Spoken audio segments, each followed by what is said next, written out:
महाराष्ट्र में माझी लाड़की बहन योजना के साथ खेल हो गया। विधानसभा चुनाव से पहले किए गए वादों को पूरा करने के लिए महाराष्ट्र की महायुति सरकार पर वित्तीय बोझ बढ़ गया है। सरकार ने विधानसभा चुनाव में ऐतिहासिक जीत के बाद पहला बजट पेश किया, लेकिन इस बजट से राज्य की अब तक की सबसे बड़ी कर्ज की तस्वीर सामने आई है। सरकार के अनुसार साल 2025-26 में राज्य का कुल कर्ज बढ़कर 9.3 लाख करोड़ रुपए तक पहुंचने का अनुमान है। इसके अलावा राजस्व घाटा भी 45,891 करोड़ रुपए के रिकॉर्ड लेवल पर पहुंचने की उम्मीद है। सरकार के पास ज़्यादा पैसा नहीं होने के कारण बजट में किसी तरह की बड़ी नई योजना शुरू नहीं की गई है। चुनाव के समय किए गए वादे जैसे मुख्यमंत्री माझी लाड़की बहन योजना में 1,500 रुपये से बढ़ाकर 2,100 रुपये करना और किसानों का लोन माफ़ करना, इनको भी मंजूरी नहीं मिली।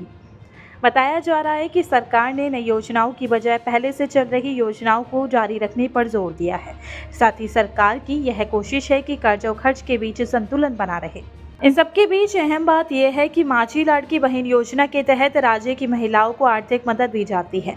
सरकार की इस अहम योजना के लिए इस बार पिछले साल से 10,000 करोड़ रुपए कम की राशि रखी गई है। साल 2024-25 में इस योजना के लिए 46,000 करोड़ रुपए आवंटित किए गए थे। 2025-2026 के लिए यह राशि घटाकर 36,000 करोड़ रुपए कर दी गई है। कम बजट से किसी तरह की परेशानी न हो, इसके लिए योजना के लाभार्थियों की फिर से जाँच की जा रही है। साथ ही गैर जरूरी नामों को हटाया जा रहा है। आगामी स्थानीय निकाय चुनाव को ध्यान में रखते हुए सरकार ने जिला स्तरीय सालाना योजना के मद में खर्च की जाने वाली राशि में 11% की बढ़ोतरी की है। पहले यह राशि 18,165 करोड़ थी, अब इसे बढ़ाकर 20,165 करोड़ कर दिया गया है। इसके अलावा अनुसूचित जाति के लिए सालाना योजना की राशि में 42% बढ़ोतरी और जनजाति के लिए 40% बढ़ोतरी की गई है। राज्य की कमाई बढ़ाने के लिए सरकार की तरफ से नए टैक्स लगाने का प्रस्ताव भी रखा है। मोटर गाड़ियों पर नए टैक्स से 1,125 करोड़ रुपए की आमदनी होने की उम्मीद है। कुछ दस्तावेजों और लेन देन पर स्टाम्प शुल्क भी लगाया गया है। बजट डॉक्यूमेंट के अनुसार साल 2024-25 में राज्य पर कुल लोन 7.1 लाख करोड़ था, जो कि अब 2 लाख करोड़ ज़्यादा होकर 9.3 लाख करोड़ हो जाएगा।